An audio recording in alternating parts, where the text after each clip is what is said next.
नमस्कार. आज आपण पाण्यामध्ये साहित्य भिजत घालून भाजणीची चकली कशी बनवायची हे पाहणार आहोत. बाहेरून काटेरी आणि आतून पोकळ अशी मस्त कुरकुरीत व खुसखुशीत भाजणीची चकली पाहणार आहोत. व्हिडिओला स्किप न करता व्हिडिओ अगदी शेवटपर्यंत पहा. तर मी एकाच वाटीचं प्रमाण देणार आहे. या वाटीने इथे मी 4 वाटी तांदूळ घेतलेत. ज्या वाटीने तांदूळ मोजून घेतले त्याच वाटीने आपल्याला चणा डाळ घ्यायची 2 वाटी, 1 वाटी उडदाची डाळ घ्यायची. हे तिन्ही साहित्य आपल्याला 2 ते 3 पाण्याने स्वच्छ धुवून घ्यायचे आणि त्यानंतर यामध्ये पाणी घालायचं आणि आपल्याला 10 मिनिट हे साहित्य भिजत ठेवायचे. अशा पद्धतीने तुम्ही एकदा तरी चकली नक्की करून पहा. ही चकली कमी साहित्यामध्ये तयार होते. तर इथे आपण 10 मिनिट झालेत आणि याला आपण पाण्यातून बाहेर काढणार आहोत. एका चाळणीमध्ये आता याला आपल्याला वेगवेगळं पाणी नितळत ठेवायचं आहे. अगदी 2 मिनिटच ठेवायचं, जास्त वेळ नाही, नाहीतर जास्त डाळ आणि तांदूळ भिजतील. पाणी नितळल्यानंतर सुती कपड्याने पुसून घ्यायचे. चकलीच्या भाजणीची तयारी आपल्याला सकाळीच करायची आहे, कारण हे भिजलेले साहित्य आहेत. याला वाळवण्यासाठी अख्खा 1 दिवस लागतो. फॅनच्या हवेला आपल्याला हे एकदम कडक उन्हात वाळतात, अगदी तसे वाळून घ्यायचे आहेत.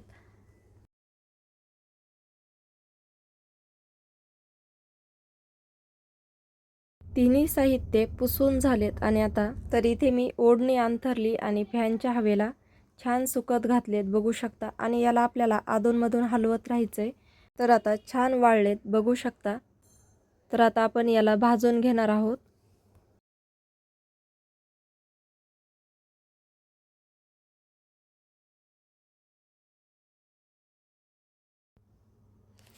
कढई गरम करत ठेवली आणि आता यामध्ये आपल्याला थोडे थोडे करत हे तांदूळ भाजून घ्यायचेत. ही चकलीची भाजणी भाजताना आपल्याला कमी गॅसवरतीच भाजायची आणि याला सारखं हलवत राहायचं. एकसारखी भाजली तर चकल्या छान होतात. चकली बनवत असो किंवा भाजणी बनवत असो, आपल्याला वेळ देणं खूप गरजेचं आहे. हे तांदूळ भाजत असताना आपल्याला लाल कलर करायचा नाही. तर इथे व्हिडिओमध्ये दाखवल्याप्रमाणे भाजून घ्यायचे. फक्त पांढरा कलर दिसतो आणि तांदूळ फुगलेला पण दिसतो, तेव्हा आपल्याला तांदूळ काढून घ्यायचे. तर इथे मला 6 ते 7 मिनिट लागलेत तांदूळ भाजायला. तांदूळ भाजलेला लक्षात जर आला नाही तर एका हातामध्ये कच्चे तांदूळ घ्या आणि दुसऱ्या हातामध्ये उलताण्यावरती किंवा झाऱ्यावरती भाजलेले तांदूळ घ्या. दोन्ही समोरासमोर बघा, तेव्हा लक्षात येईल की तांदूळ भाजलेत की नाही भाजले. बाकी राहिलेले तांदूळ भाजून घेते. तर आता ही भाजणी बनवताना आपल्याला जाड बुडाची कढई घ्यायची आणि अशी पसरट असणारी घ्यायची. तुमच्याकडे जर जाड बुडाची किंवा पसरट नसेल तर थोडे थोडे करत हे सर्व साहित्य भाजून घ्या. तर आपल्याला या डाळीचा कलर थोडासा ब्राऊन करायचा आहे. व्हिडिओमध्ये दाखवल्याप्रमाणे भाजून घ्या. खमंग अशी वास येईल तोपर्यंत भाजायची आहे. याला मी काढून घेते आणि उडदाची डाळ अगदी अशीच भाजून घ्यायची आपल्याला.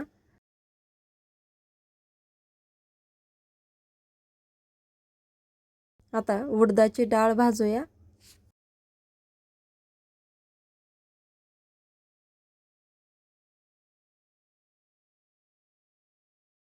डाळ भाजली, खमंग वास सुटेपर्यंत भाजून घ्यायची. आता अर्धी वाटी धने घ्यायचे, त्यालाही खमंग छान असा वास येईल तोपर्यंत आपल्याला भाजून घ्यायचे. एवढ्या ब्राऊन कलरचे भाजून घ्या. काढून घेऊ आणि यामध्ये 2 चमचे आपल्याला जिरे भाजून घ्यायचे.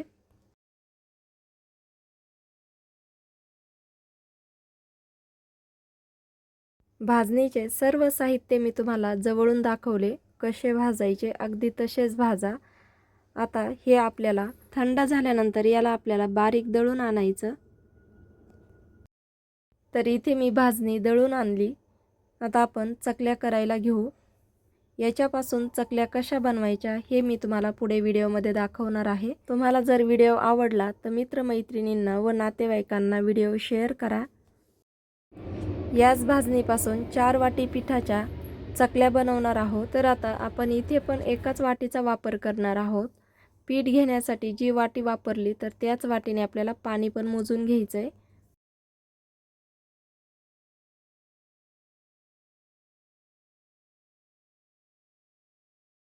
4 वाटी पीठ घेतले, याला मी चाळून घेतले. आता आपल्याला पातेलं गरम करत ठेवायचे. त्याच वाटीने 4 वाटी पाणी घालायचे. जेवढं पीठ घेतलंय तेवढंच पाणी घालायचे, कमी पण नाही आणि जास्त पण नाही. तर इथे मी घरचं लाल तिखट वापरलंय 1.5 चमचा, क्रश केलेला ओवा घातलाय 1.5 चमचा, पांढरे तीळ घातले 4 चमचे, हिंग घातलाय अर्धा चमचा. तर पाण्याला लवकर उकळी यावी यासाठी मी झाकण ठेवलंय. आणि आता पाण्याला उकळी आल्यानंतर आपण यामध्ये मीठ घालणार आहोत. 2 चमचे मीठ घालायचं, किंवा मीठ तुम्ही तुमच्या आवडीनुसार घालू शकता. पण इथे मी 2 चमचे मीठ घातलंय, पण चकलीला अगदी बरोबरच झालंय. उकळी आल्यानंतर आपल्याला यामध्ये लोणी घालायचे 2 चमचे. लोणी घालून मेल्ट झालं की आपल्याला लगेच यामध्ये भाजणी घालायची. गॅस बंद करायचा आहे. तुम्ही भाजणी घातल्यानंतर पातेलं असो किंवा कढई असो, गॅसवरती ठेवून पण हलवू शकता, ओट्यावर पण घेऊ शकता. तर इथे मी भाजणी मगाशी जी चाळलेली आहे तर त्यामध्ये डाळवं घालत आहे. पोहे खाण्याच्या चमच्याने 4 चमचे डाळवेची पावडर घालते. ही डाळवेची पावडर ऑप्शनल आहे, असेल तर घाला, नसेल तर राहू द्या, स्किप करा. चाळून झाल्यानंतर याला पण आपल्याला मिक्स करून घ्यायचं आहे. पाण्याला उकळी आली, गॅस बंद केला आहे आणि आता हे पीठ आपल्याला थोडं थोडं घालून याला मिक्स करून घ्यायचं आहे. मी इथे प्लेट घेतली आणि थोडं थोडं पीठ यामध्ये घालून मिक्स केलं आहे. आता आपल्याला हे झाकण ठेवून 10 मिनटं असंच ठेवायचं आहे.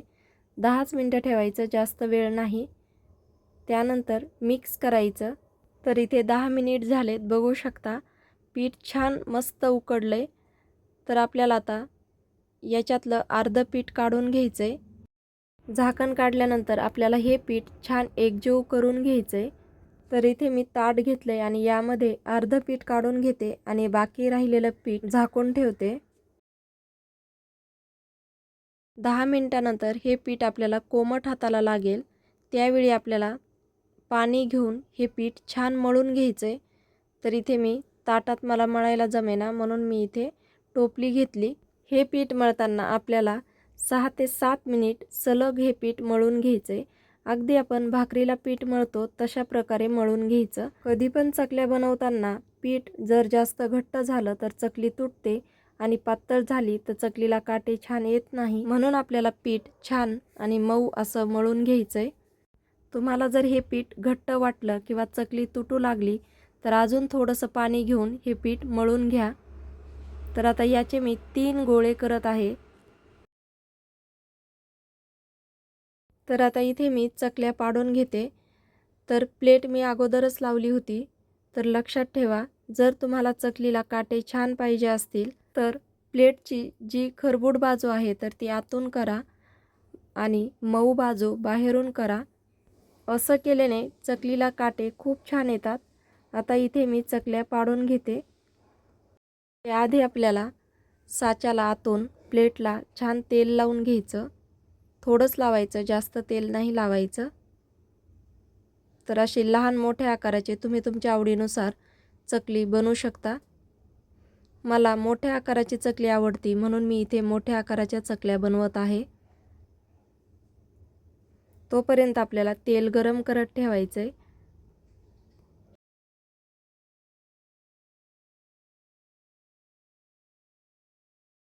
आपल्याला इथे तेल गरम करताना कडकडीत तेल गरम करायचं.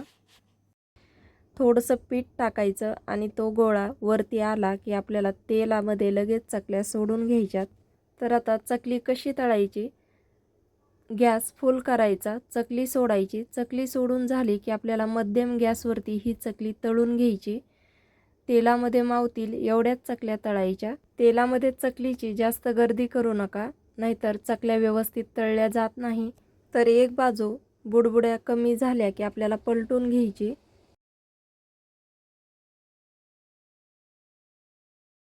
गॅस मात्र मध्यम आचेवर ठेवायचा. पलटून घेऊ आणि आपल्याला ह्या चकल्या पण तळून झाल्यानंतर अगदी आपल्याला 1 ते 1.5 मिनटं गॅस फुल ठेवायचा आणि त्यावरती परत चकली तळून घ्यायची. तर ही चकली तळताना मध्यम गॅसवरती तळल्यामुळे ही चकली आतून छान तळते आणि अगदी 1 ते 1.5 मिनटं फुल गॅस केल्यामुळे ही वरतून चकली खूप छान कुरकुरीत होते. तर इथे मी बाकी राहिलेल्या चकल्या सर्व तळून घेते. प्रत्येक वेळी आपल्याला चकली काढल्यानंतर दुसऱ्या चकल्या टाकताना गॅस फुल ठेवायचा आहे आणि चकली टाकून झाली की आपल्याला मध्यम गॅसवरती ह्या चकल्या तळून घ्यायच्यात आणि परत शेवटी चकली तळून झाल्यावर अगदी 1 ते 1.5 मिनटं फुल गॅसवरती तळायच्यात. चकली तळलेली कशी ओळखायची? तर चकली तळल्यानंतर ह्या चकलीच्या बुडबुड्या थांबतात, चकल्या तळाशी जाऊन बसतात. मग समजायचं चकल्या तळून झाल्यात. तर बघू शकता किती छान मस्त एकसारखा कलर आलाय. आता बाकी सर्व राहिलेल्या चकल्या तळून घेते आणि नंतर दाखवते. तर पाहू शकता, बघताच तोंडाला पाणी सुटेल एवढ्या छान दिसतात पण आणि तेवढ्याच कुरकुरीत आणि खुसखुशीत झाल्यात. मी विक्रम मसाले बिझनेस चालू केला आहे. कोणाला जर मसाले पाहिजे असतील, स्क्रीनवरती नंबर दिलाय, त्यावरती व्हॉट्सअप करा. आजचा व्हिडिओ आवडला असेल तर लाईक, शेअर आणि चॅनलला नवीन असाल तर तुम्हाला जर काही डाऊट असेल तर कमेंट करा. तुम्हाला अजून कुठली रेसिपी बघायला आवडेल ते मला कमेंट करा. व्हिडिओ पाहिल्याबद्दल धन्यवाद.